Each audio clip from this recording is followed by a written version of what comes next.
El espacio es el escenario donde existe todo lo que conocemos: estrellas, planetas, galaxias, energía y tiempo. En este iceberg daremos un recorrido por algunas de las ideas más extrañas e interesantes sobre el universo. Un iceberg que empieza con conceptos relativamente conocidos y termina en niveles donde aparecen teorías locochonas, fenómenos poco estudiados y preguntas que la ciencia todavía no puede responder. Abróchate el cinturón, Brahma al habla y comenzamos. Nivel 1.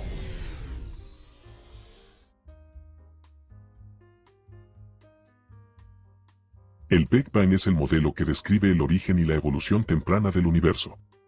No plantea que el universo explotó, sino que el espacio mismo comenzó a expandirse desde un estado extremadamente denso y caliente. En los primeros instantes, las temperaturas eran tan altas que las partículas subatómicas no podían formar estructuras estables, y a medida que el espacio se expandía, la temperatura bajó lo suficiente para que aparecieran protones, neutrones y finalmente los primeros átomos simples, principalmente hidrógeno y helio. Esa secuencia inicial de eventos ocurre en escalas de tiempo tan breves que todavía dependemos de física que no está completamente comprendida, como la inflación cósmica, una expansión exponencial que habría ocurrido una fracción ínfima de segundo después del inicio. A pesar de eso, el Big Bang no responde todo, no explica qué sucedió exactamente en el tiempo cero ni qué causó la expansión inicial. Tampoco aclara qué es la materia oscura o la energía oscura, que juntas representan la mayor parte del contenido del universo. El modelo describe bien la evolución temprana, pero no el origen absoluto. Por eso, en cosmología moderna se trabaja más en construir teorías cuánticas de la gravedad que puedan describir ese estado inicial. Las constelaciones son agrupaciones de estrellas que las culturas humanas conectaron visualmente para formar figuras, y la Unión Astronómica Internacional reconoce 88 constelaciones oficiales. Es importante aclarar que las estrellas de una constelación casi nunca están cerca entre sí, solo parecen conectadas desde nuestra perspectiva en la Tierra. Las constelaciones sirvieron históricamente para navegación, calendarios agrícolas y mitología, y hoy se usan para dividir el cielo en regiones, lo que permite identificar posiciones de objetos astronómicos con precisión. Aunque solemos pensar en ellas como dibujos fijos, las estrellas se mueven con el tiempo, así que dentro de miles de años las figuras cambiarán de forma. Curiosity es un rover de la NASA que aterrizó en Marte en 2012 y sigue operativo, y su misión principal es estudiar si el planeta tuvo condiciones adecuadas para la vida microbiana en el pasado. Tiene un laboratorio químico interno capaz de analizar rocas, suelos y compuestos orgánicos. Su sistema de aterrizaje fue histórico por la maniobra conocida como Ska Crane, donde una plataforma flotante bajó al rover mediante cables para evitar daños. Curiosity descubrió minerales formados en presencia de agua, detectó variaciones estacionales de metano y encontró moléculas orgánicas complejas, aunque no prueba de vida. Sus resultados refuerzan la idea de que Marte tuvo ríos, lagos y ambientes habitables hace miles de millones de años.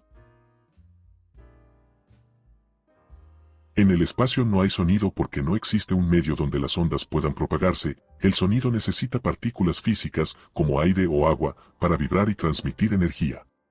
Como el espacio es un vacío casi total, cualquier vibración simplemente no se puede mover de un lugar a otro. Esto no significa que todo sea silencio absoluto. Algunos objetos pueden transmitir vibraciones a través de materiales sólidos, y ciertos instrumentos pueden convertir ondas electromagnéticas en sonidos artificiales. Pero a nivel físico, dos astronautas fuera de sus trajes no podrían escucharse aunque gritaran a menos de 1 metro. Esto también implica que explosiones, motores y choques en películas suelen estar representados de forma incorrecta si se oyen desde afuera de una nave. El Sol es una estrella de tipo G con unos 4.6 mil millones de años. Le quedan unos 5 mil millones de años de vida antes de agotar su hidrógeno, y cuando eso ocurra, se expandirá hasta convertirse en una gigante roja. En esa fase, la atmósfera solar se hinchará tanto que posiblemente engulla a Mercurio y Venus, y tal vez alcance la órbita de la Tierra, aunque eso depende de detalles aún debatidos. Después expulsará sus capas externas y se convertirá en una nebulosa planetaria con un núcleo remanente conocido como enana blanca, y este es el destino típico de estrellas pequeñas y medianas. Pero pues no hay pedo, ni vamos a estar aquí cuando eso pase, jaja. Elon Musk es un empresario vinculado principalmente con SpaceX y Tesla, pero a nivel espacial, su relevancia viene por impulsar la reutilización real de cohetes, algo que antes se consideraba poco práctico. Con el Falcon 9 y el Falcon Heavy, SpaceX demostró que es posible recuperar etapas y reducir costos de lanzamiento, lo que aceleró el desarrollo de la industria espacial privada. Elon también impulsa el proyecto Starship, un sistema totalmente reutilizable diseñado para cargas mayores y eventual transporte humano a Marte. Más allá de su figura mediática y sus declaraciones polémicas, su impacto en el mercado espacial es concreto, cambió el modelo económico, forzó competencia y volvió más accesible el acceso a órbita.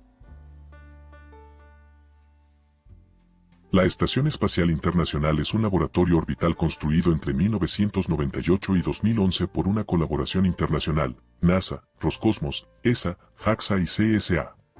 Orbita la Tierra cada 90 minutos a unos 400 kilómetros de altura, y su función es permitir experimentos en microgravedad en áreas como biología, medicina, combustión, materiales y física de fluidos. Ha estado habitada de forma continua desde el año 2000, lo que la convierte en la presencia humana más prolongada fuera del planeta, y también sirve para probar tecnologías necesarias para futuras misiones a la Luna o Marte. La ISS demuestra que países con tensiones políticas pueden cooperar científicamente, aunque en los últimos años esa cooperación se volvió más compleja. Su retiro está planeado para finales de la década de 2020 o principios de la de 2030. Plutón fue reclasificado en 2006, pues la Unión Astronómica Internacional definió 3 criterios para que un objeto sea considerado planeta: que orbite alrededor del Sol, que tenga suficiente masa para ser esférico y que haya limpiado su órbita de otros objetos. Plutón cumple los 2 primeros pero no el tercero, porque comparte su región con muchos cuerpos del cinturón de Kuiper, por eso quedó catalogado como planeta enano. Científicamente, la reclasificación es ampliamente aceptada, pero sigue el debate sobre si la definición debería actualizarse. El transbordador espacial fue el sistema de transbordadores espaciales de la NASA usado entre 1981 y 2011, y su importancia está en que fue la primera nave espacial reutilizable de la historia. El vehículo consistía en 3 partes: el orbitador, que era donde viajaban los astronautas, un tanque externo de combustible, y 2 cohetes aceleradores sólidos que se recuperaban después del lanzamiento. Su diseño permitió lanzar satélites, reparar telescopios como el Hubble y construir la Estación Espacial Internacional. También fue clave para probar tecnologías de reentrada atmosférica usando superficies alares en lugar de cápsulas. Aunque tuvo avances significativos, el programa terminó siendo costoso y con 2 accidentes fatales: Challenger en 1986 y Columbia en 2003. A pesar de esto, marcó una era de transición entre la exploración tripulada tradicional y los sistemas modernos, y dejó una base tecnológica que se usa hasta hoy en lanzadores y naves actuales. Yuri Gagarin fue el primer ser humano en viajar al espacio. Ocurrió el 12 de abril de 1961, en plena Guerra Fría, cuando la Unión Soviética buscaba demostrar superioridad tecnológica. Gagarin orbitó la Tierra una vez en la nave Vostok 1, el vuelo duró 108 minutos, y él no tenía control manual del vehículo, todo estaba automatizado por precaución, porque no se sabía si un humano podía funcionar correctamente en órbita. Su famosa frase Poyejali significa «vámonos», y tras el vuelo, se convirtió en un símbolo mundial de la exploración espacial. Murió en 1968 en un accidente aeronáutico mientras entrenaba, pero su misión es histórica porque demostró que un ser humano podía sobrevivir al lanzamiento, a la microgravedad y al reingreso, lo que abrió la puerta a todas las misiones tripuladas posteriores. Nivel 2.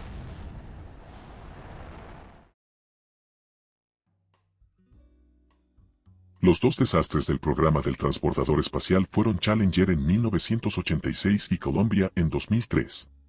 Challenger explotó 73 segundos después del lanzamiento por una falla en los sellos de goma de uno de los cohetes aceleradores. Esos sellos no estaban diseñados para funcionar correctamente a bajas temperaturas, y el lanzamiento se hizo en un clima más frío de lo recomendado.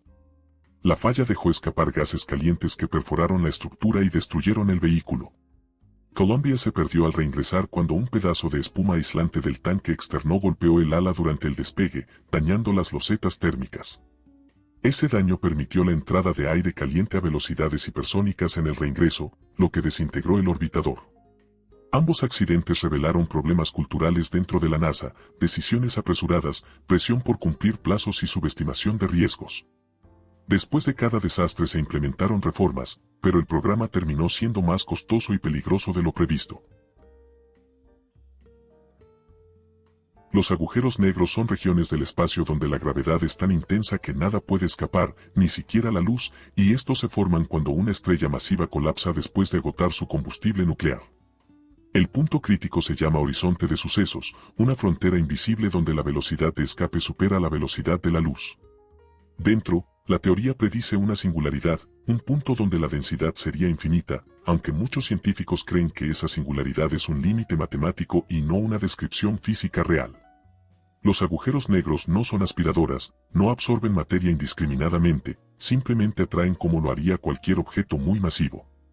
También existen agujeros negros supermasivos en el centro de casi todas las galaxias, incluido el nuestro.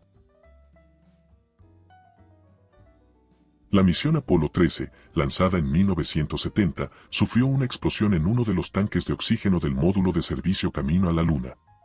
La explosión dañó sistemas esenciales y obligó a cancelar el alunizaje, y la prioridad pasó a ser traer a los astronautas de vuelta sanos y salvos.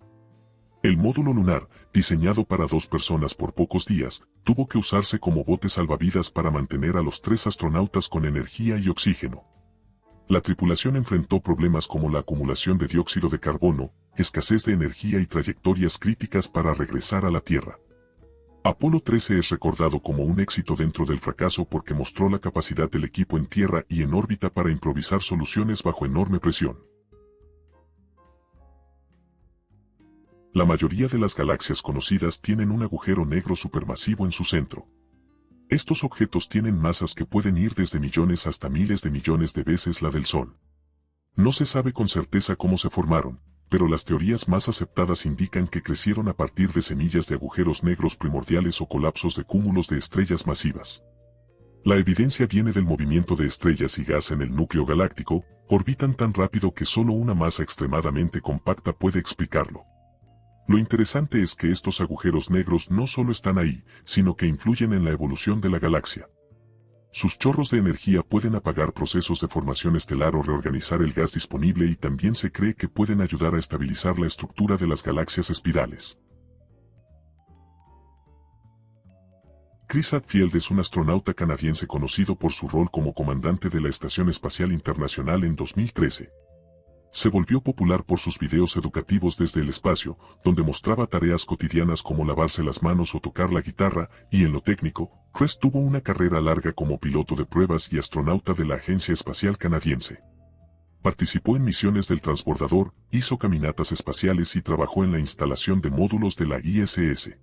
Su enfoque siempre fue comunicar la ciencia de forma clara, lo que ayudó a generar interés público en la exploración espacial. Además, es uno de los astronautas más abiertos para explicar cómo funcionan realmente los procedimientos, la vida diaria en microgravedad y las responsabilidades de un comandante. La edad del universo se estima en aproximadamente 13.8 mil millones de años. Esta cifra surge principalmente del estudio de la radiación cósmica de fondo, que es el eco térmico del Big Bang. Los telescopios espaciales como el WMAP y el Planck midieron con precisión esa radiación y detectaron pequeñas variaciones en su temperatura, que funcionan como un fósil del universo temprano. También se analiza la expansión del cosmos mediante la constante de Hubble. Al observar cómo se alejan las galaxias, se puede calcular cuánto tiempo lleva expandiéndose el espacio. La cifra de 13.8 mil millones no es un número exacto, sino una estimación basada en los mejores modelos actuales. Lo interesante es que diferentes métodos independientes dan resultados similares, lo que refuerza la confiabilidad. Aunque existen debates modernos sobre la tensión de Hubble, que es la diferencia entre mediciones locales y mediciones del universo temprano, ninguno rompe la idea general de que el cosmos tiene alrededor de esa edad. Los exoplanetas son planetas que orbitan estrellas fuera del sistema solar, y se han detectado miles gracias a telescopios como el Kepler.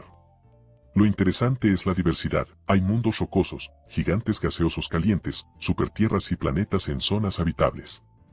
También existen sistemas muy distintos al nuestro, lo que demuestra que la formación planetaria es flexible y variada. Estudiar exoplanetas permite analizar atmósferas, buscar biomarcadores y estimar cuán común podría ser la vida en el universo, y a medida que mejoran los telescopios, se espera poder detectar indicios químicos compatibles con procesos biológicos. La Luna se aleja de la Tierra unos 3.8 centímetros por año, y esto sucede por un proceso de transferencia de energía llamado desacoplamiento de mareas. La gravedad de la Luna produce mareas en los océanos de la Tierra, y como la rotación terrestre es más rápida que la órbita lunar, las mareas se adelantan y ejercen una especie de empuje sobre la Luna, transfiriéndole energía orbital, y esa energía hace que la Luna se aleje lentamente. En el pasado, estaba mucho más cerca, lo que provocaba mareas gigantes y días más cortos. En el futuro, el efecto va a cambiar. Cuando la rotación de la Tierra se sincronice con la órbita lunar, el proceso se detendrá, pero eso tardará miles de millones de años. El alejamiento actual se mide con gran precisión usando reflectores dejados por las misiones Apolo. Se envían pulsos láser desde la Tierra, rebotan en esos reflectores y vuelven, permitiendo medir distancias con milímetros de precisión. Laika fue la primera perra enviada al espacio y el primer ser vivo en orbitar la Tierra, y fue lanzada por la Unión Soviética en 1957 a bordo del Sputnik 2. A diferencia del Sputnik original, esta misión tenía un objetivo biológico, demostrar que un organismo podía sobrevivir al lanzamiento y a las condiciones iniciales del espacio. Lo trágico es que Laika no tenía posibilidad de regresar, la tecnología de reingreso todavía no existía para esa misión.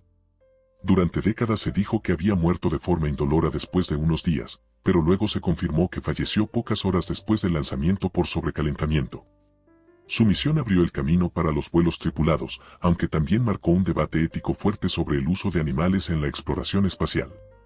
Laika es recordada como un sacrificio involuntario que permitió comprobar condiciones vitales que después se aplicaron a Gagarin y a todos los astronautas posteriores. Michael Collins fue el tercer astronauta de la misión Apolo 11, la misma donde Armstrong y Aldrin caminaron sobre la Luna en 1969.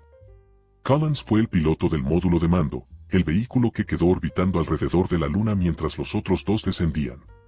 Su rol fue crucial porque él era responsable de mantener funcionando el módulo, controlar los sistemas y estar listo para rescatar a Armstrong y Aldrin si algo salía mal, y en cierto modo, tenía la tarea más solitaria del viaje. Pasó varias horas completamente aislado, sin comunicación directa con la Tierra cuando estaba en la cara oculta lunar.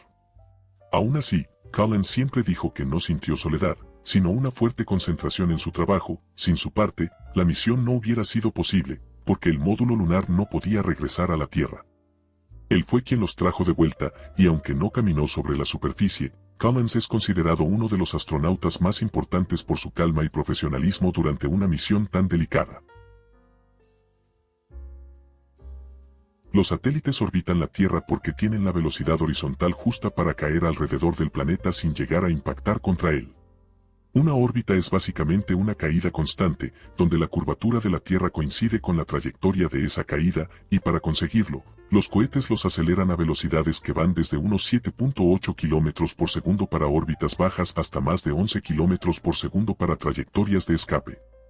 La gravedad sigue actuando siempre, no dejan de caer, pero la velocidad en dirección tangencial genera una trayectoria curva que evita la colisión. Los satélites en órbitas bajas completan una vuelta en unos 90 minutos, mientras que los geoestacionarios, ubicados a 36.000 kilómetros, tardan 24 horas y parecen fijos sobre un mismo punto de la Tierra. Lo fundamental es que no flotan ni están quietos, están en movimiento constante, y si pierden velocidad por fricción atmosférica, la órbita decae y eventualmente reingresan.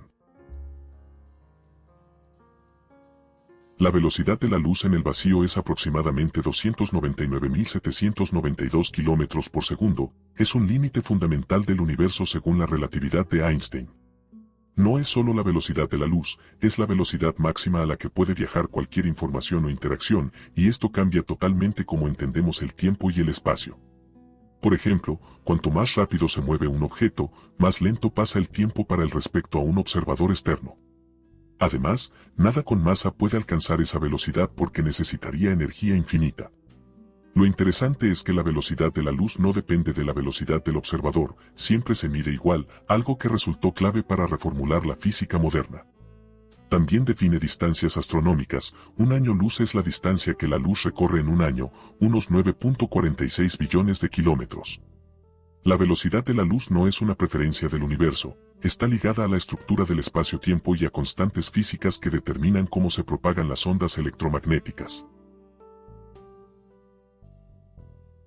Sputnik fue el primer satélite artificial de la historia, lanzado por la Unión Soviética el 4 de octubre de 1957. Era una esfera metálica de unos 58 centímetros con 4 antenas y su única función era emitir un bip que podía captarse desde la Tierra. Ese sonido no tenía datos complejos, servía más que nada para confirmar que el satélite estaba en órbita. Su lanzamiento marcó el inicio oficial de la carrera espacial. Lo importante del Sputnik no fue su tecnología, que era simple, sino lo que significó políticamente. Demostró que la URSS tenía cohetes lo suficientemente potentes como para poner cargas en órbita, lo cual implicaba que esos mismos cohetes podían lanzar armas a gran distancia. Ese hecho generó un cambio enorme en Estados Unidos, impulsando inversiones masivas en ciencia, educación y tecnología espacial. Sputnik orbitó la Tierra durante 3 meses antes de caer por la fricción atmosférica. Cambió el mundo porque mostró que la humanidad podía empezar a poner objetos en el espacio de forma rutinaria. La hipótesis de la simulación plantea que el universo podría ser una simulación computacional creada por una civilización avanzada. El argumento más conocido viene del filósofo Nick Bostrom. Si una civilización puede crear simulaciones detalladas de universos con seres conscientes, y si es probable que hagan muchas simulaciones, entonces estadísticamente sería más probable que estemos en una simulación que en la realidad pase. Algunas ideas, como la estructura discreta del espacio-tiempo o ciertos límites cuánticos, se mencionan a veces como posibles pistas, aunque no hay consenso de que realmente indiquen una simulación. El interés moderno en esta hipótesis también proviene del hecho de que las simulaciones que hacemos hoy, como modelos cosmológicos o inteligencia artificial, mejoran constantemente, y eso hace más plausible imaginar una simulación futura extremadamente compleja. Urano es el único planeta del sistema solar que rota prácticamente acostado. Tiene una inclinación axial de unos 98 grados, lo que significa que gira de lado. La explicación más aceptada es que, en sus primeros tiempos, sufrió uno o varios impactos gigantes con objetos del tamaño de un planeta, algo común en el caos inicial del sistema solar. Esos golpes podrían haber volcado su eje sin modificar demasiado su órbita, lo que explica por qué terminó girando tan distinto al resto. Esta posición genera estaciones extremas. Durante casi un cuarto de su órbita, un polo queda apuntado casi directamente hacia el Sol, mientras que el otro queda en oscuridad prolongada. Urano es uno de los planetas menos explorados. Solo fue visitado una vez por la Voyager 2, en 1986. Por eso todavía hay muchas preguntas abiertas sobre su formación, estructura interna y clima. Venus tiene una rotación retrógrada, lo que significa que gira en dirección opuesta a la de la mayoría de los planetas del sistema solar. Desde la perspectiva terrestre, Venus rota al revés, el Sol parece salir por el oeste y ponerse por el este, y además, su rotación es extremadamente lenta. Un día venusiano dura más que su propio año. Rotar le lleva 243 días terrestres, mientras que orbitar el Sol le lleva 225. La causa más probable es un impacto gigante durante la formación del sistema solar que alteró su giro original. Otra posible explicación es la fricción atmosférica combinada con mareas solares en su densa atmósfera, que pudo ir frenando la rotación hasta invertirla. Venus es un mundo extremo, su atmósfera es tan densa y caliente que derrite metales, y su presión es equivalente a estar a 1 kilómetro bajo el mar en la Tierra.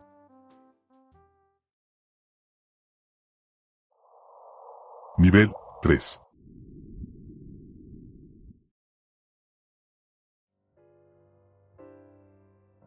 La antimateria es el reflejo opuesto de la materia común. Cada partícula tiene un equivalente con carga contraria. El electrón tiene el positrón, el protón tiene el antiprotón, y cuando una partícula y su antipartícula se encuentran, se destruyen mutuamente y liberan energía en forma de fotones.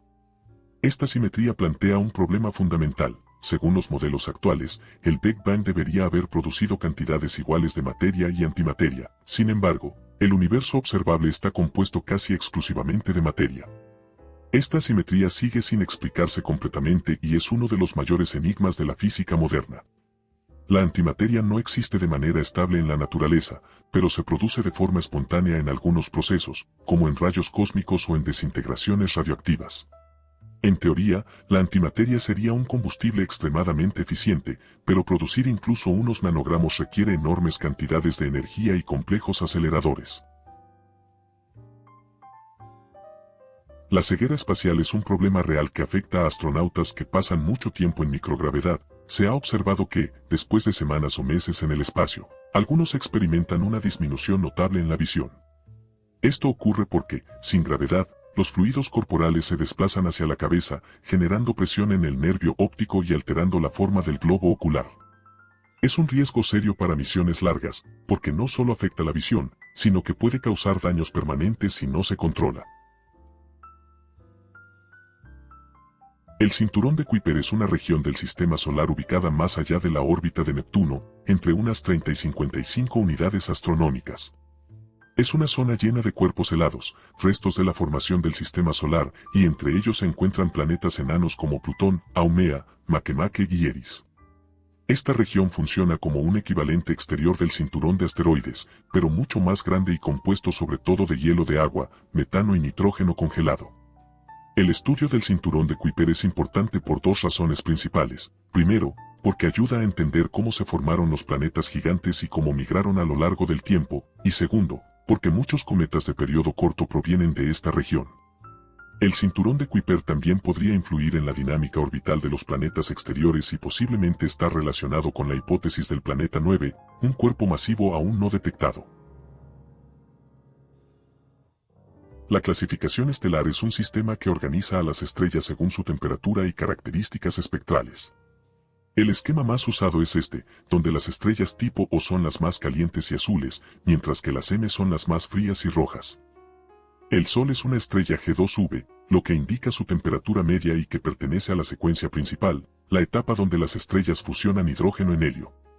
Esta clasificación permite saber el tamaño, la masa, la luminosidad y la evolución probable de cada estrella, y además ayuda a identificar si un sistema es estable para albergar planetas, porque ciertos tipos estelares emiten más radiación o son más propensos a variaciones bruscas.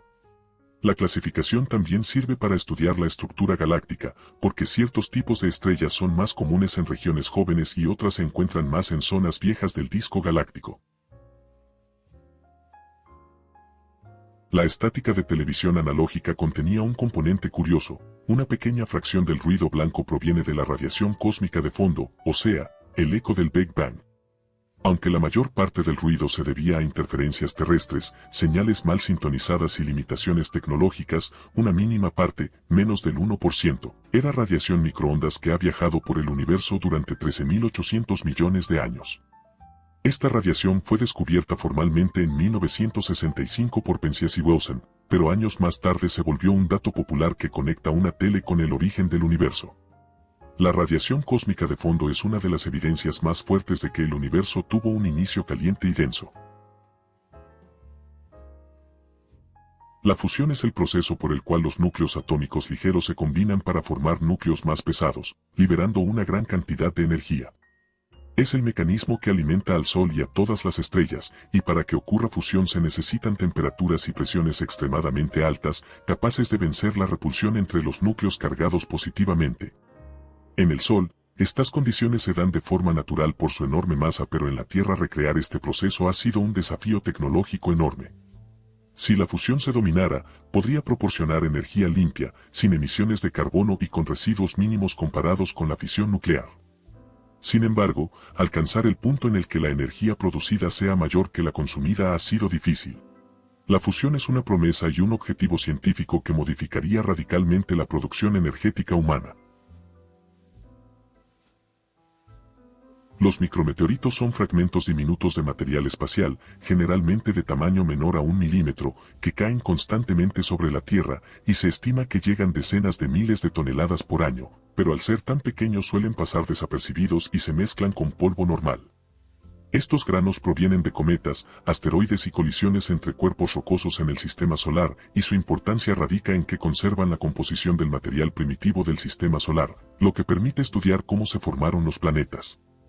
A diferencia de los meteoritos grandes, los micrometeoritos se desaceleran en la atmósfera y no producen impacto destructivo, pero incluso en las misiones espaciales son un riesgo, porque viajan a decenas de kilómetros por segundo. Un micrometeorito de medio milímetro puede perforar una nave o dañar paneles solares, pero las estaciones espaciales cuentan con escudos especiales que dispersan la energía del impacto. En la Tierra, los lugares más limpios como la Antártida permiten recolectarlos con facilidad y analizarlos. La nube de Oort es una reserva esférica de objetos helados que envuelve al sistema solar a una distancia enorme, entre 2000 y 100.000 unidades astronómicas del Sol. Estos objetos provienen de regiones tan lejanas que las estrellas cercanas y la gravedad galáctica pueden perturbar sus órbitas, enviándolos hacia el interior del sistema solar. La nube probablemente contiene trillones de cuerpos helados que quedaron de la formación temprana del sistema solar y fueron expulsados por la influencia gravitatoria de los planetas gigantes. La nube de Oort actúa como una especie de frontera gravitacional y marca el límite de la influencia del Sol antes de llegar al espacio interestelar. Su estudio es extremadamente difícil debido a la distancia, pero entender su estructura podría revelar detalles sobre la historia del sistema solar y los procesos que formaron los cometas primitivos. Esta es una curiosidad real observada por astronautas. Cuando regresan de caminatas espaciales, sus trajes y herramientas a veces huelen como una mezcla de metal caliente, soldadura, carne quemada u ozono. Esto no es olor en el espacio propiamente dicho. El espacio no tiene aire ni moléculas para transportar olor, sino que es un olor que proviene de reacciones químicas en los materiales expuestos al vacío, radiación y partículas cargadas del entorno espacial. Básicamente, cuando ciertos átomos y compuestos se ionizan o se rompen por radiación extrema, producen subproductos que, cuando se liberan al volver a un ambiente con aire, generan olores percibidos por los humanos. La paradoja de Fermi se plantea a partir de una pregunta simple: si el universo es tan grande, tan antiguo y tan lleno de estrellas similares al Sol, ¿por qué no vemos señales de otras civilizaciones? La paradoja surge al comparar la alta probabilidad estadística de vida inteligente con la completa falta de evidencia. Existen varias posibles explicaciones. Una es que la vida inteligente es extremadamente rara y difícil de que aparezca. Otra es que las civilizaciones tecnológicas no duran lo suficiente como para colonizar la galaxia. Otra propuesta sostiene que estamos en una zona poco visitada o que las civilizaciones avanzadas evitan el contacto, o incluso hay hipótesis más pesimistas, como que la vida compleja tiende a autodestruirse antes de expandirse. La paradoja obliga a cuestionar nuestras expectativas sobre cómo debería comportarse una civilización extraterrestre y reflexionar sobre nuestras propias limitaciones de detección. Los rayos cósmicos son partículas de muy alta energía que viajan por el espacio y chocan contra la atmósfera terrestre. Están compuestos principalmente por núcleos de hidrógeno y helio, aunque incluyen partículas más pesadas y electrones. Su origen exacto no está completamente resuelto, pero se sabe que muchas de estas partículas provienen de supernovas y estrellas de neutrones. Lo que los hace tan llamativos es su energía. Algunas partículas individuales tienen más energía que cualquier cosa que pueda producir un acelerador humano. Cuando un rayo cósmico golpea la atmósfera, genera una cascada de partículas secundarias que finalmente llegan al suelo. Esto afecta a la electrónica de satélites, altera comunicaciones, y en altitudes elevadas puede aumentar la exposición a radiación para aviones comerciales, y además influyen en la formación de nubes y tienen un papel menor pero interesante en la meteorología. En 1965, durante la misión Gemini 3, ocurrió un incidente. El astronauta John Young llevó de contrabando un sándwich de carne enlatada.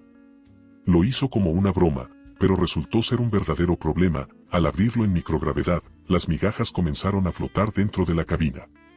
En el espacio, las partículas pequeñas pueden entrar en equipos electrónicos, contaminar instrumentos o incluso ser inhaladas por los astronautas. Además, los alimentos no diseñados para microgravedad pueden romperse fácilmente, lo que los vuelve peligrosos. El incidente generó un debate serio en el Congreso de Estados Unidos y desde entonces la NASA prohibió este tipo de alimentos sueltos en misiones y desarrolló alimentos especiales que no generan migajas y pueden comerse de forma controlada. El sándwich no causó daños, pero dejó claro que la vida en el espacio requiere pensar incluso en detalles tan simples como qué comer. Las supernovas históricas son explosiones estelares registradas por civilizaciones antiguas antes de que existiera la astronomía moderna. Son eventos tan brillantes que algunos fueron visibles incluso de día, y entre las más conocidas se encuentra la supernova de 1054, registrada por astrónomos chinos y árabes. El remanente de esa explosión es hoy la nebulosa del Cangrejo. Otro caso famoso es la supernova de 1604, observada por Johannes Kepler. Estas observaciones antiguas resultan útiles incluso hoy, porque le permiten a la astronomía moderna comparar los datos históricos con las mediciones actuales de los remanentes, lo que ayuda a entender la dinámica de las explosiones estelares y la evolución de las nebulosas que dejan atrás. Para las culturas de la época, estas explosiones eran fenómenos misteriosos que se interpretaban como señales celestiales, pero para la ciencia actual, son eventos violentos fundamentales para el universo. Producen elementos pesados como el hierro, el oro y el uranio, y propagan esos elementos al espacio. La tiranía de la ecuación del cohete es una forma de describir un límite físico fundamental que afecta a cualquier nave espacial que funcione expulsando masa para generar empuje. Se basa en la ecuación de Tsiolkovsky, que relaciona la velocidad final de un cohete con la masa inicial, la masa final y la velocidad de expulsión del combustible. El problema es simple pero implacable. Para obtener más velocidad necesitas más combustible, pero ese combustible agrega peso, y para mover ese peso necesitas aún más combustible. Es un ciclo que escala de manera exponencial y vuelve extremadamente difícil alcanzar velocidades altas sin que la nave cargue una cantidad absurda de masa propulsora. Esta ecuación explica por qué es tan costoso en términos energéticos salir de la Tierra, por qué las naves actuales no pueden alcanzar fracciones significativas de la velocidad de la luz, y por qué tecnologías como la propulsión nuclear o la propulsión eléctrica se consideran alternativas necesarias. En resumen, no puedes simplemente ponerle más combustible para llegar más lejos, porque el combustible extra te frena tanto como te impulsa. Por eso se habla de tiranía. Es una ley de la física que no se puede negociar y condiciona todo lo que la humanidad puede hacer en la exploración espacial basada en cohetes químicos. Nivel 4.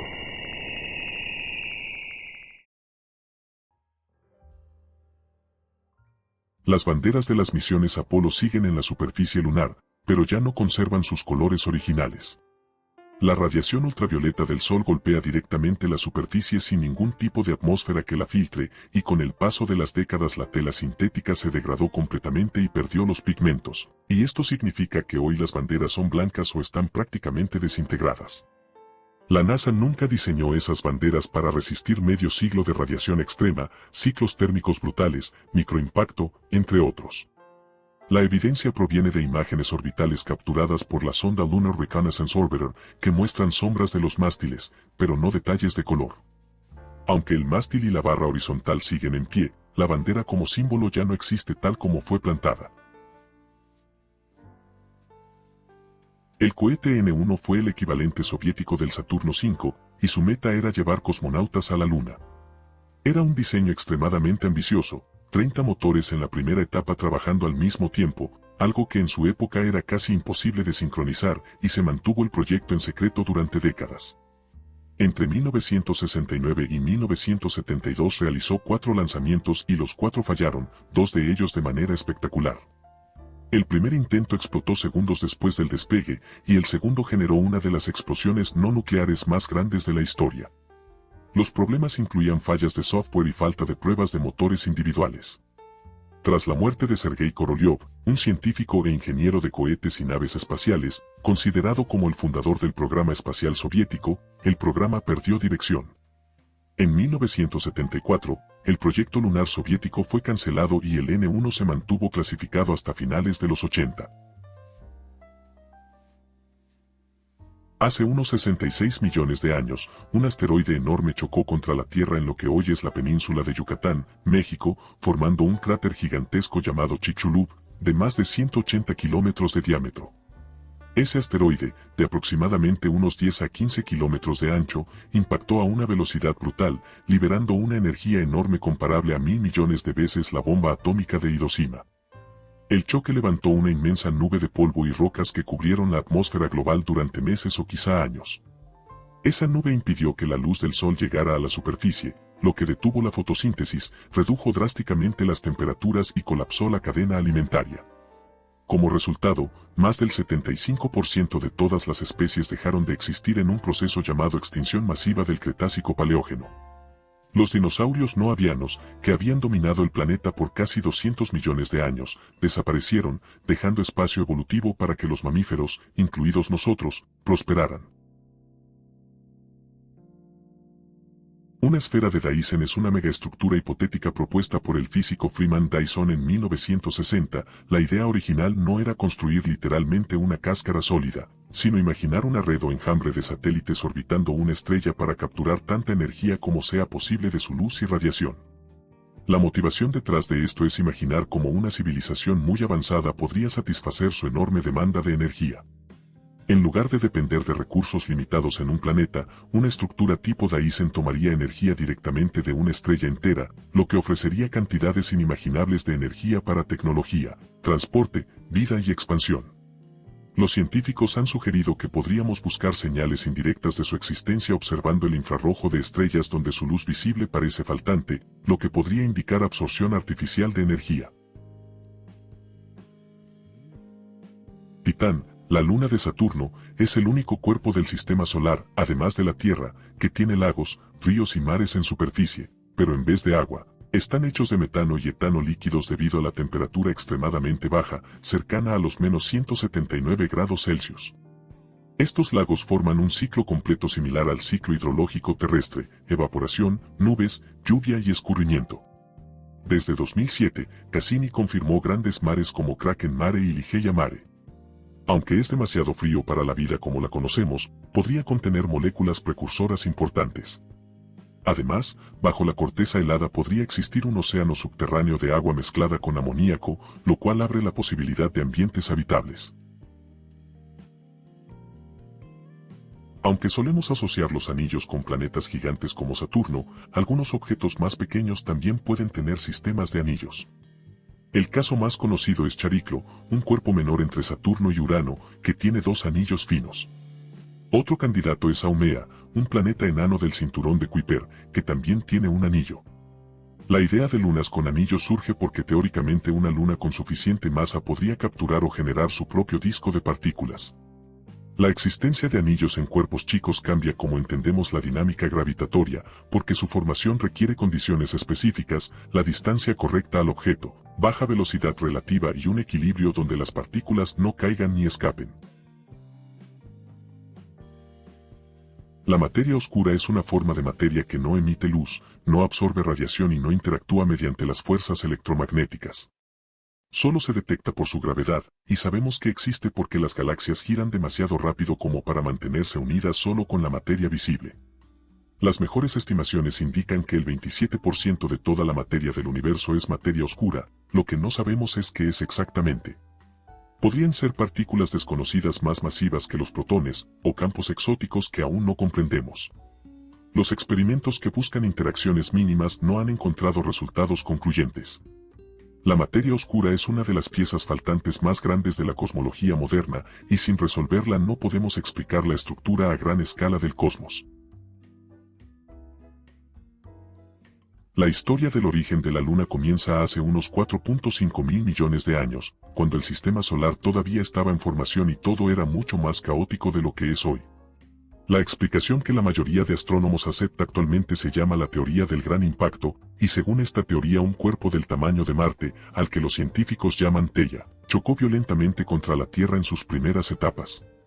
La energía liberada fue tan grande que una enorme cantidad de material de la corteza y el manto terrestre se vaporizó o fue expulsado al espacio en un disco de escombros que orbitaba alrededor de lo que quedaba de nuestro planeta. Con el tiempo, ese material expulsado comenzó a agruparse por gravedad, formando un anillo que lentamente se unió y se consolidó en un solo cuerpo, y ese cuerpo es lo que hoy conocemos como la Luna.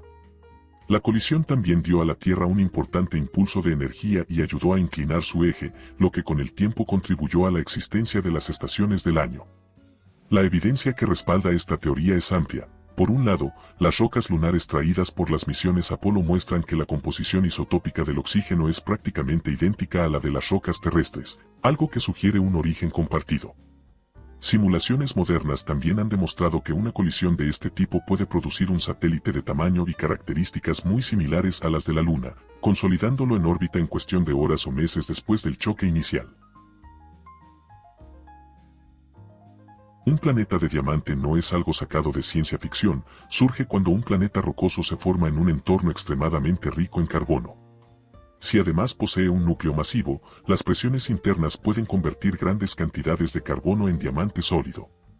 El ejemplo más famoso es 55 Cancri, un exoplaneta ubicado a unos 41 años luz de distancia en la constelación de Cáncer, que orbita su estrella a una distancia tan corta que su año dura solo unas 18 horas. Es uno de los exoplanetas más estudiados debido a que orbita una estrella similar al Sol y es notable por su composición. Se cree que es un planeta de diamante compuesto principalmente por carbono, con una superficie de grafito y diamante y una atmósfera posiblemente de lava. Esto no implica que sea un lugar valioso, en realidad, serían gigantescos bloques de diamante mezclados con silicios, metales y capas de fluidos supercríticos a miles de grados de temperatura. El concepto de planeta de diamante sirve para ilustrar que la química planetaria en el universo no sigue las mismas reglas que en el sistema solar. Los planetas no están fijos permanentemente, sus órbitas pueden cambiar por varias razones.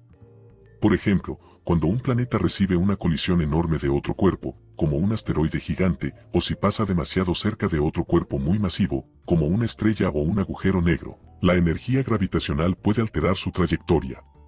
En casos extremos, esto puede hacer que un planeta se expulse de su sistema y quede vagando solo por el espacio.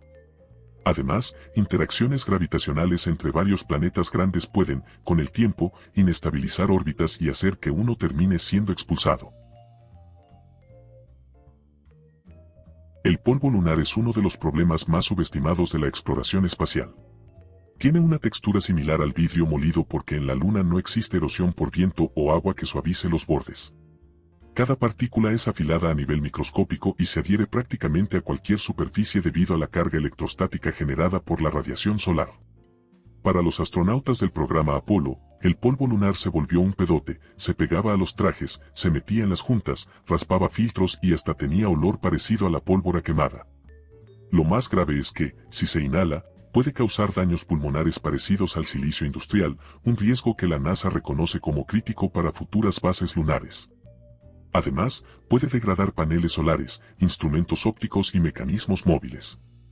Cuanto más tiempo se pase en la Luna, más serio se vuelve el problema. La señal WOW es una detección de radio que ocurrió en 1977, un radiotelescopio estaba escuchando las ondas de radio del espacio, algo que normalmente produce ruido irregular. Pero durante 72 segundos apareció una señal extremadamente fuerte, limpia y enfocada en una sola dirección del cielo.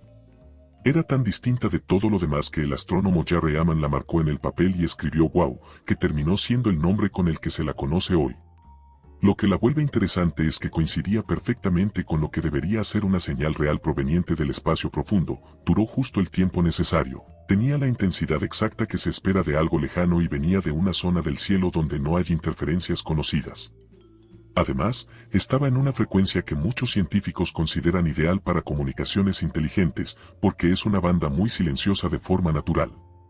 El problema es que nunca volvió a repetirse, para confirmar que era algo real, se necesitaba observarla otra vez, y eso no pasó en más de 4 décadas de búsquedas. Por eso no se puede afirmar que venía de vida extraterrestre, pero tampoco encaja bien con fenómenos naturales o interferencias humanas. Viajar entre estrellas con la tecnología actual es prácticamente imposible en escalas humanas. La nave más rápida construida por la humanidad, la Parker Solar Probe, alcanza más de 500.000 km por hora, pero incluso a esa velocidad tardaría miles de años en llegar a la estrella más cercana. Próxima Centauri se encuentra a 4.24 años luz, eso significa que incluso una nave viajando al 10% de la velocidad de la luz tardaría más de 40 años. Proyectos teóricos como Breakthrough Starship buscan usar láseres terrestres para acelerar velas ligeras a un 20% de la velocidad de la luz, reduciendo el viaje a unas 2 décadas. El problema es enorme: radiación interestelar, erosión por microimpactos a fracciones de la velocidad de la luz, energía necesaria para acelerar masas grandes y las demandas de mantener una tripulación viva durante décadas o siglos. La mayoría de los conceptos actuales propone sondas minúsculas o naves autónomas sin humanos, pero el viaje interestelar, por ahora, pertenece al campo de la ingeniería del futuro.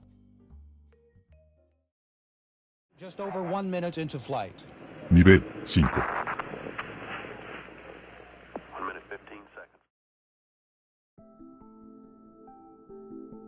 Un agujero de gusano es una solución teórica de las ecuaciones de la relatividad general de Einstein que describe un atajo o túnel a través del espacio-tiempo que podría conectar dos puntos distantes del universo. La idea es que, si la estructura fuera estable y transitable, podrías entrar en un extremo y salir en otro lugar, posiblemente muy lejos, sin recorrer la distancia intermedia de forma convencional. Estos atajos surgen de matemáticas de campos gravitatorios extremos similares a los que ocurren alrededor de agujeros negros, aunque aún no hay evidencia directa de que existan en la realidad. Algunos físicos piensan que podrían permitir viajes más rápidos que la luz entre regiones distantes del universo, o incluso conectar diferentes épocas, pero esto es altamente especulativo y requeriría formas exóticas de materia que no se han observado. Buran fue la respuesta soviética al transbordador espacial estadounidense y a simple vista era muy similar, pero el enfoque técnico era distinto. El orbitador Buran nunca llevó tripulación, su primer y único vuelo en 1988 fue completamente automático, sin nadie a bordo. La nave pudo despegar acoplada al cohete Energía, realizar 2 órbitas alrededor de la Tierra y aterrizar por sí sola en una pista. Lo impresionante es que, según reportes de ingenieros, el sistema automático de aterrizaje era más avanzado que el del norteamericano, pero el programa tenía un problema. Era demasiado caro para la economía soviética de la época y cuando la URSS colapsó, los fondos desaparecieron y el proyecto quedó abandonado. La nave Buran original fue destruida en 2002 cuando el techo del hangar donde estaba almacenada colapsó, se transformó en un símbolo de lo que la ingeniería soviética podía lograr técnicamente, pero también de cómo un proyecto espacial puede morir no por falta de ciencia, sino por falta de presupuesto. Los canales de Marte fueron una de las grandes confusiones científicas de finales del siglo XIX y principios del XX. Todo empezó cuando varios astrónomos, especialmente Giovanni Schiaparelli, observaron Marte con telescopios que hoy consideraríamos muy limitados. En esas imágenes borrosas, él creyó ver líneas delgadas que cruzaban la superficie del planeta y las llamó canali, que en italiano significa surcos o canales naturales.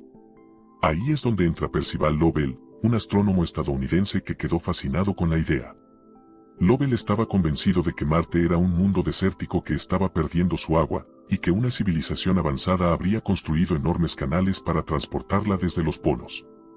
En sus observatorios dibujó mapas detallados con cientos de líneas, formando redes geométricas que parecían diseñadas a propósito. Sus libros y conferencias popularizaron la idea al punto de que mucha gente, incluso fuera de la ciencia, creyó que Marte tenía ingenieros alienígenas tratando de sobrevivir. El problema es que los telescopios de la época no tenían la resolución suficiente y las líneas no existían realmente, eran ilusiones ópticas creadas cuando el ojo intentaba unir manchas borrosas y contrastes débiles. Cuando llegaron telescopios más potentes y, más tarde, las primeras ondas que fotografiaron Marte desde cerca, no se encontró ningún canal recto ni ninguna estructura artificial. Solo había cráteres, montañas, cañones y terreno natural.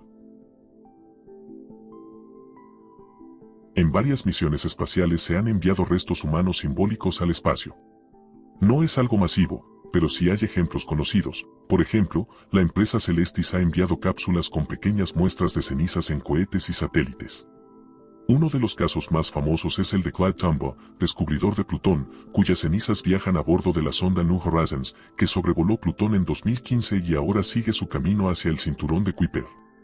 No se trata de dispersar cenizas en el sentido literal, sino de cápsulas herméticas muy pequeñas.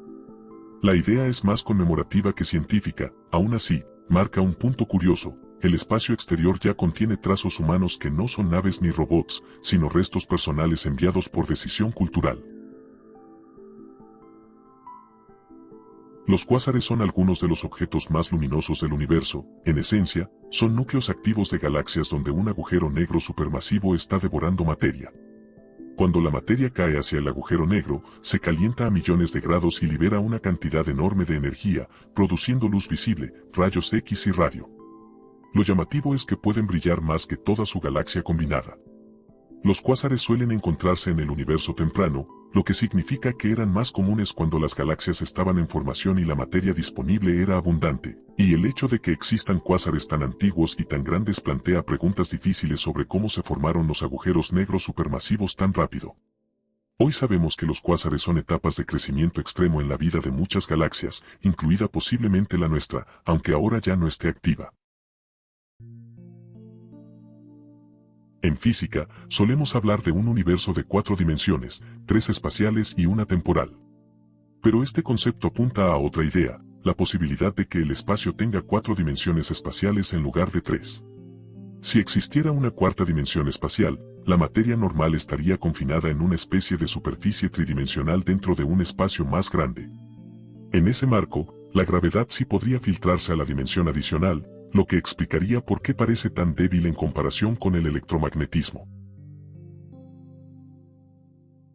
La espaguetización es un término coloquial usado para describir lo que le ocurriría a un objeto, o una persona, que se acerca demasiado a un agujero negro. Un agujero negro tiene un campo gravitatorio extremadamente intenso. Si te acercas, la fuerza gravitacional en tus pies sería muchísimo mayor que la que recibe tu cabeza si estuvieras apuntando hacia el agujero. La diferencia de fuerza es tan extrema que te estiraría como si fueras un espagueti, de ahí el nombre. Esto ocurre porque la gravedad no es uniforme cerca del agujero negro, cambia drásticamente con la distancia.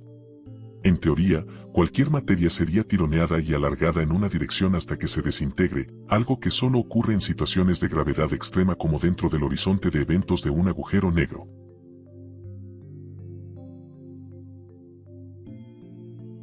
La estrella de Tabby, o KIC 846-2852, llamó la atención en 2015 porque su brillo disminuía de maneras que no coincidían con ningún patrón normal. Las estrellas pueden variar su brillo, pero esta lo hacía de forma irregular, con caídas abruptas de hasta el 20%. Eso es enorme. Planetas, por ejemplo, solo bajan el brillo de una estrella en un 1%.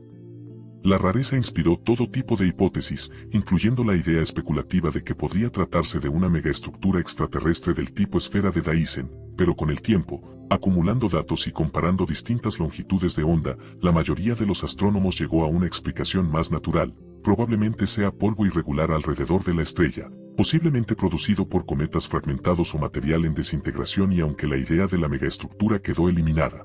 Este es un caso interesante porque nos recuerda que no entendemos por completo cómo se comportan algunos sistemas estelares y que la astronomía todavía tiene objetos que no encajan bien en los modelos. El evento Carrington fue la tormenta solar más intensa jamás registrada. Ocurrió en 1859 cuando una eyección de masa coronal golpeó la Tierra de lleno. Las auroras se vieron en lugares tan insólitos como Cuba o Hawái. Lo preocupante es lo que pasó con la tecnología disponible en ese momento. Los sistemas de telégrafo fallaron, algunos operadores recibieron descargas eléctricas y equipos completos se incendiaron. Si un evento similar ocurriera hoy, con nuestra dependencia de satélites, redes eléctricas y sistemas electrónicos, los daños podrían ser catastróficos. Eventos así no son imposibles, simplemente son extremadamente raros. En física moderna, especialmente desde Einstein, la gravedad dejó de entenderse como una fuerza en el sentido tradicional. En la visión de Newton, la gravedad era una fuerza que atraía masas a distancia, pero la relatividad general propone algo distinto. El espacio y el tiempo forman una sola estructura llamada espacio-tiempo, y ese espacio-tiempo se curva en presencia de masa y energía. Los objetos no son atraídos, sino que se mueven siguiendo trayectorias rectas dentro de un espacio que está deformado. Un ejemplo común es imaginar una bola pesada sobre una sábana. Otras bolas más pequeñas ruedan hacia ella no porque haya una fuerza directa, sino porque la superficie está curvada. Esta perspectiva explica fenómenos que la gravitación clásica no podía, como la precesión del perihelio de mercurio o la forma en que la luz se desvía cerca de objetos masivos. Por eso, en términos estrictos, la gravedad no es una fuerza, sino el efecto de una geometría. Esa idea es tan fundamental que hoy incluso modelos que buscan unificar la física, como teorías cuánticas de la gravedad, intentan extenderla o reemplazarla, pero parten del mismo principio. La gravedad no actúa como otras fuerzas, sino como una propiedad del propio espacio. Los anillos de Saturno son una estructura temporal, no algo permanente. Estos están hechos principalmente de hielo y fragmentos rocosos que van desde partículas diminutas hasta bloques del tamaño de una montaña pequeña. Lo que se descubrió hace unos años es que estos anillos están perdiendo material de manera continua, y es que la gravedad de Saturno los atrae lentamente, generando un fenómeno llamado Ren-Ren. Partículas cargadas eléctricamente caen hacia la atmósfera del planeta. Observaciones del telescopio Hubble y datos de la sonda Cassini indican que los anillos podrían desvanecerse en un rango de entre 100 millones de años y quizás un poco más. En escalas astronómicas, eso es poco, y también se cree que los anillos son relativamente jóvenes, posiblemente se formaron hace unos 100 millones de años, tal vez después de que un satélite fue destruido por fuerzas de marea. Así que estamos viviendo en un momento privilegiado para ver a Saturno con anillos. En el futuro lejano, el planeta podría parecerse más a un gigante gaseoso liso, como Júpiter. Los eclipses solares perfectos, donde la luna tapa exactamente el disco del Sol, son una coincidencia. La luna es 400 veces más pequeña que el Sol, pero también está 400 veces más cerca de nosotros, y esa proporción hace que ambos se vean del mismo tamaño en el cielo. No hay una ley física que lo determine, simplemente es la relación actual. Además, esta coincidencia es temporal, la Luna se aleja de la Tierra unos 3.8 centímetros por año y en unos 600 millones de años, ya no podrá cubrir completamente al Sol y los eclipses totales desaparecerán, convirtiéndose solo en eclipses anulares. Somos una civilización que existe justo en el momento adecuado para observarlos. La tragedia de Soyuz 11 ocurrió en 1971 y es, hasta hoy, la única vez en la historia en que una tripulación murió en el espacio, no durante el lanzamiento ni en el aterrizaje, sino en órbita. Los cosmonautas Georgi Dobrovolsky, Viktor Patsayev y Vladislav Volkov regresaban de la estación espacial Salyut 1. Todo parecía normal hasta que la cápsula aterrizó, y cuando la abrieron, los tres estaban sin vida.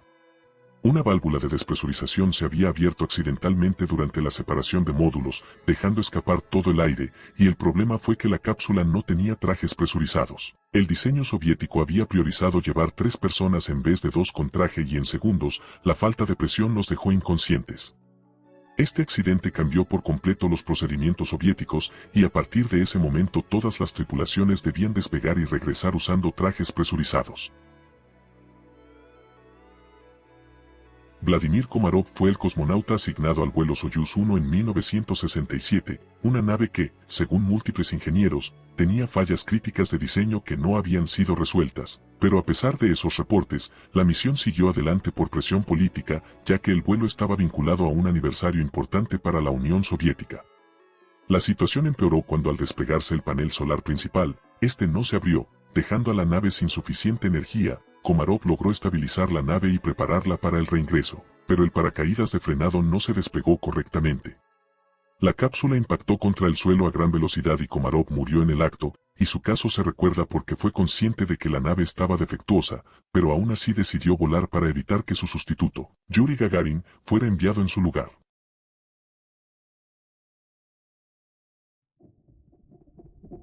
Nivel 6.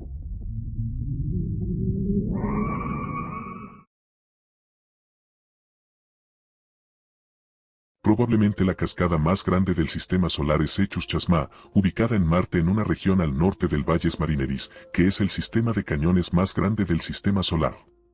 Aunque hoy Marte es un planeta seco y frío, esta zona muestra un paisaje que solo tiene sentido si en algún momento hubo agua fluyendo en cantidades impresionantes.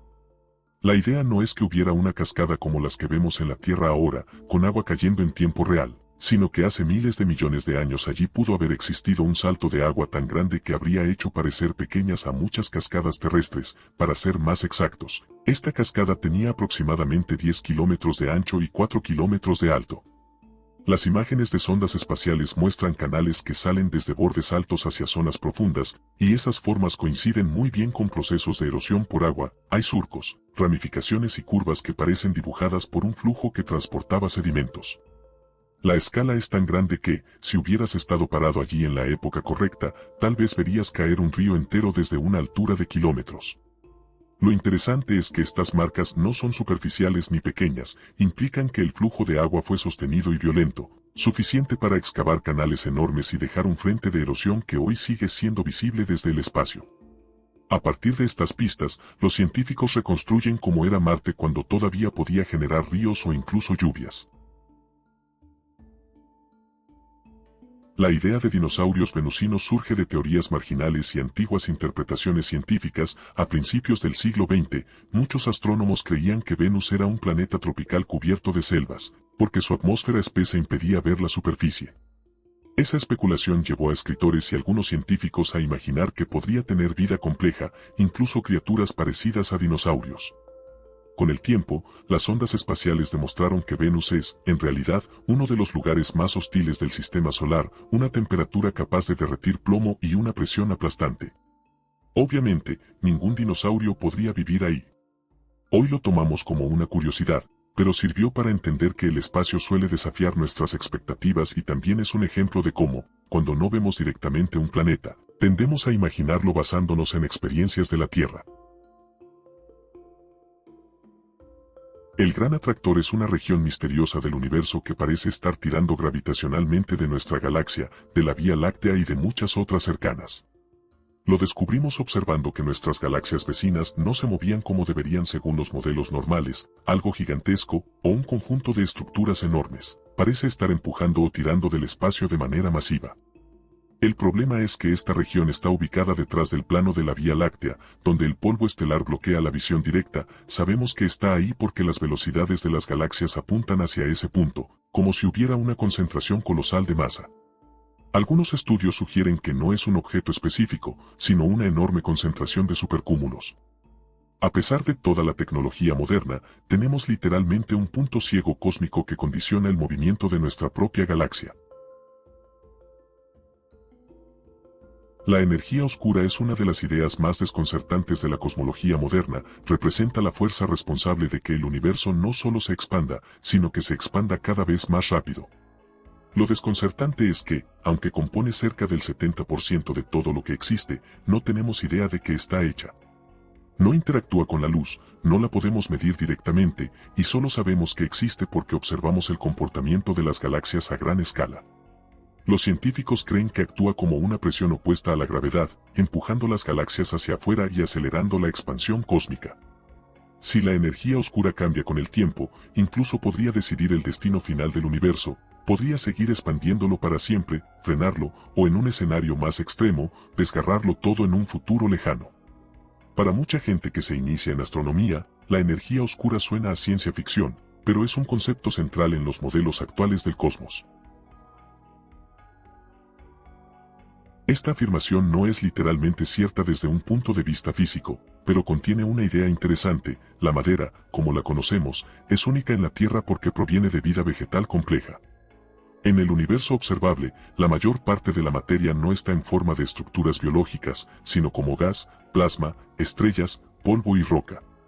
Para que exista madera, primero tiene que haber vida con estructura arbórea, que requiere condiciones muy específicas, agua líquida, atmósfera estable, química compleja y millones de años de evolución. Hasta ahora, no hemos encontrado evidencia de árboles u organismos complejos similares en otros lugares del universo, por eso, aunque puede haber madera en otros mundos teóricamente, según lo que conocemos hoy es extremadamente rara fuera de la Tierra.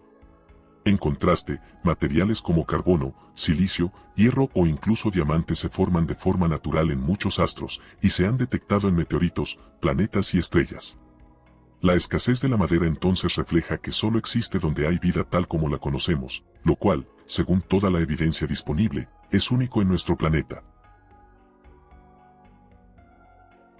La interpretación de los muchos mundos es una forma de explicar lo que ocurre en la mecánica cuántica cuando una partícula puede tener varios resultados posibles. En la física cuántica, antes de medir algo, una partícula no tiene un estado definido, sino que existe en varias posibilidades al mismo tiempo. La interpretación tradicional dice que, al observarla, una sola posibilidad se vuelve real y las demás desaparecen, pero la interpretación de muchos mundos propone algo distinto. Todas las posibilidades ocurren, pero cada una en un universo separado. Según esta idea, el universo se divide constantemente en diferentes versiones, en una versión ocurre un resultado, y en otra ocurre el resultado alternativo. Estas versiones no interactúan entre sí, por lo que no podemos percibirlas. No se trata de universos creados por decisiones humanas, sino de una consecuencia natural de cómo se comporta la realidad a nivel cuántico. Esta interpretación no agrega nuevas leyes físicas, solo toma las ecuaciones cuánticas tal como son y evita introducir el concepto de colapso. Es decir, no necesita explicar por qué una posibilidad desaparece, porque ninguna desaparece y aunque suena extraña muchos físicos la consideran seria porque es matemáticamente consistente. El problema es que, al igual que otras interpretaciones cuánticas, no se puede probar directamente, y su valor está en ofrecer una forma coherente de entender por qué la naturaleza parece funcionar de manera tan probabilística y contraintuitiva. Esta madre con forma de cerote titánico es el Oumuamua, fue el primer objeto interestelar detectado atravesando nuestro sistema solar en 2017 y el primero confirmado de su tipo. Su trayectoria, velocidad y forma inusual hicieron que algunos científicos consideraran la posibilidad de que fuera un artefacto artificial, y aunque la hipótesis mayoritaria lo considera un objeto natural, su forma alargada y su origen desconocido generaron teorías. No era un objeto normal, medía 400 metros de largo, su ancho era 10 veces menor y su superficie era rojiza. Rotaba de manera veloz, tenía una trayectoria caótica y su brillo cambiaba de manera abrupta. Quienes lo observaron primero, los astrónomos del Sistema de Sondeo Continuo Open Stars de la Universidad de Hawái, le pusieron su nombre, Oumuamua, que significa mensajero de lejos que llega primero en hawaiano. Las teorías dicen que podría ser una sonda enviada por otra civilización, o un fragmento tecnológico que quedó viajando entre estrellas.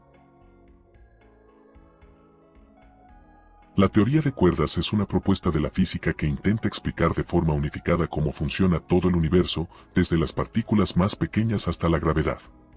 En lugar de decir que las partículas fundamentales son puntos diminutos sin tamaño, esta teoría propone que en realidad son cuerdas extremadamente pequeñas que vibran. Estas cuerdas no se parecen a hilos comunes, sino a objetos tan pequeños que no se pueden observar directamente, ni siquiera con los instrumentos más avanzados que tenemos.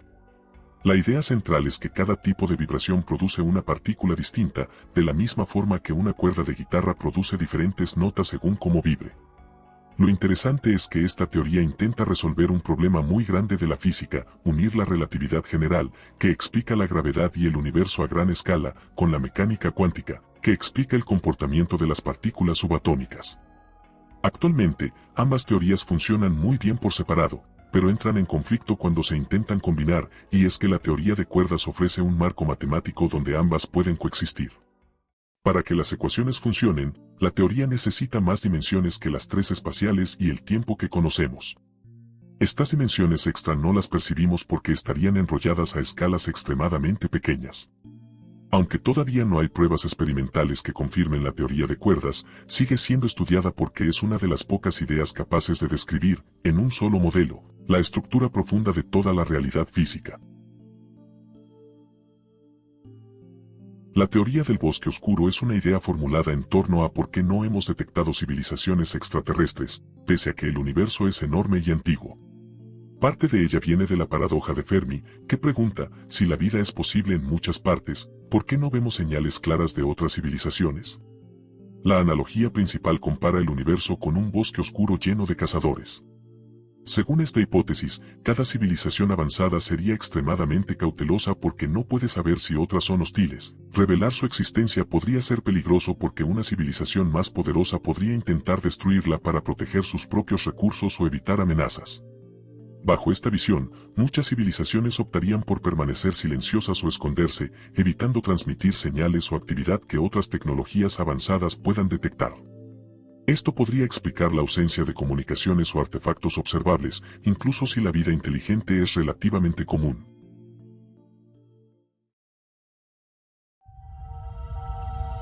Nivel 7.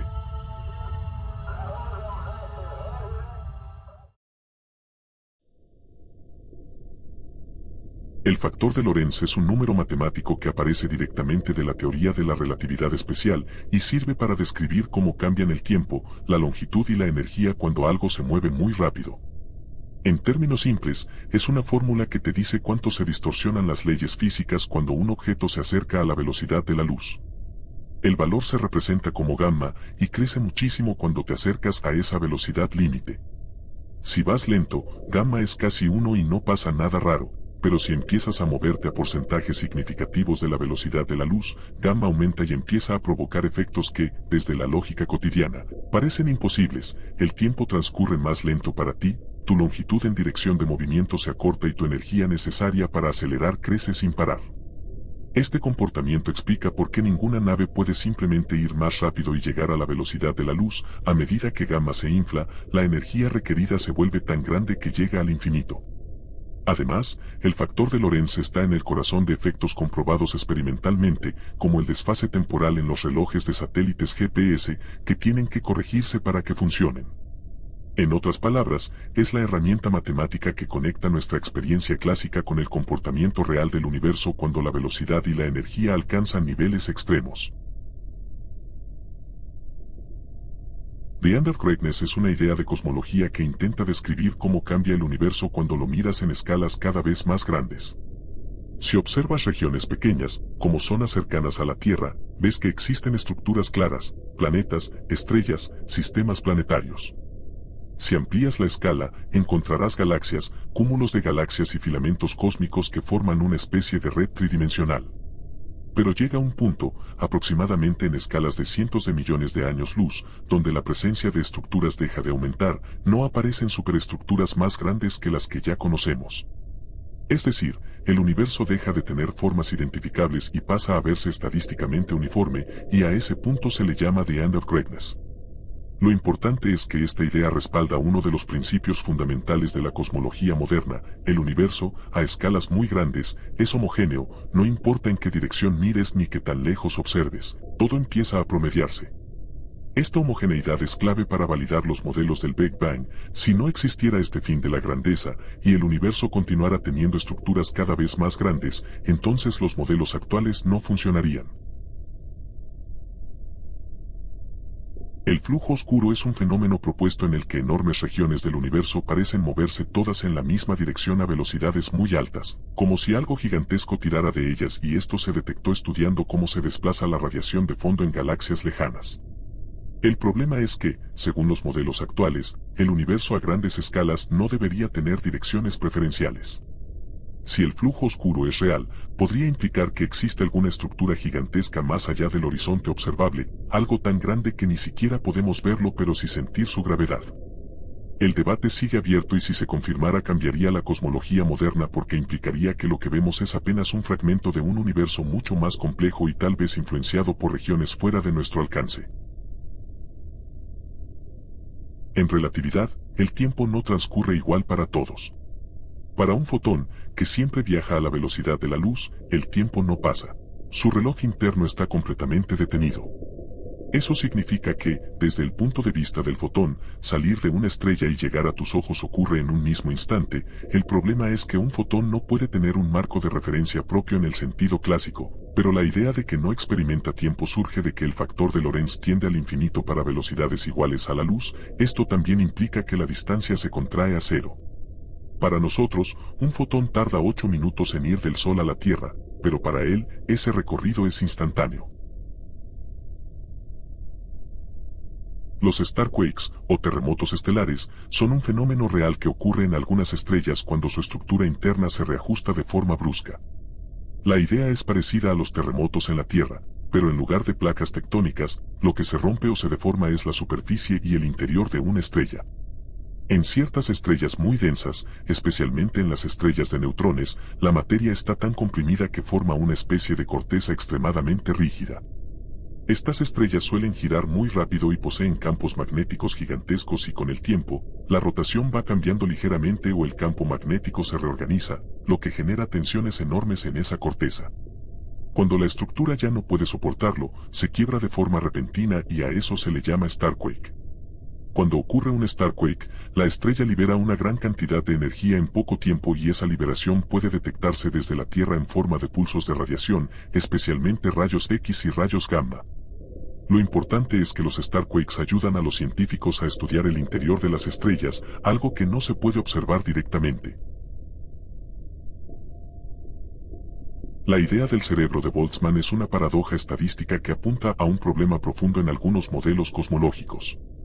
La idea se basa en el trabajo del físico Ludwig Boltzmann, quien explicó cómo las estructuras ordenadas pueden surgir de fluctuaciones aleatorias en sistemas muy grandes, y si llevas esa idea al extremo en un universo infinito y con tiempo ilimitado, entonces todo lo que pueda ocurrir, incluso lo extremadamente improbable, ocurrirá alguna vez. Bajo esas reglas, podría aparecer espontáneamente una entidad consciente formada por átomos acomodados por puro azar. Esa conciencia tendría recuerdos falsos, experiencias simuladas y una percepción completa del mundo, pero surgiría en el acto, sin una historia real detrás. La paradoja surge porque, según algunos modelos, sería estadísticamente más probable que aparezca un cerebro de Boltzmann que un universo entero organizado como el nuestro, y si un modelo predice eso, Es una señal de que algo no encaja bien. No es que los científicos piensen que realmente somos cerebros flotando en el vacío, sino que este escenario se usa como una prueba de coherencia para las teorías cosmológicas. Una teoría aceptable debería predecir que la mayoría de los observadores, o sea nosotros, viven en universos estables, con historia y leyes consistentes, no en situaciones caóticas y aisladas. Velo de esta forma, si una teoría médica predijera que la mayoría de los humanos deberían nacer sin corazón, no dirías que un humano sin corazón es imposible, sino que la teoría médica está mal porque no concuerda con la observación. En otras palabras, el cerebro de Boltzmann no es una idea absurda ni imposible desde la física, el problema no es que pueda existir, sino que una teoría haga que este tipo de conciencia sea lo más común. Cuando eso ocurre, los científicos interpretan que el fallo está en la teoría, no en la realidad, y por eso el concepto se usa como una advertencia. Si tu modelo del universo permite infinitas conciencias espontáneas sin historia, entonces probablemente ese modelo no describe correctamente cómo es realmente el universo. El Voyager Golden Record es un disco de oro enviado al espacio en 1977 a bordo de las sondas Voyager 1 y Voyager 2, lanzadas por la NASA para estudiar los planetas exteriores del Sistema Solar. Este disco no fue diseñado para los humanos, sino como un mensaje para cualquier posible civilización extraterrestre que pudiera encontrar las sondas en el futuro. El disco contiene una selección cuidadosamente pensada de información sobre la Tierra, incluye sonidos naturales, como el viento, la lluvia, el mar y animales, además de saludos en más de 50 idiomas, música de distintas culturas y épocas, y grabaciones que representan emociones humanas. También contiene imágenes codificadas que muestran desde la estructura del ADN hasta paisajes, ciudades y personas. Junto a él se incluyó una guía grabada en símbolos, explicando cómo reproducirlo y dónde se encuentra la Tierra, usando referencias astronómicas como la posición de ciertos púlsares. El Golden Record no fue enviado porque se esperara realmente que alguien lo encontrara, sino como un gesto simbólico. Representa una cápsula del tiempo de la humanidad, una forma de decir que existimos, como somos y como sonamos, incluso cuando la Tierra ya no esté.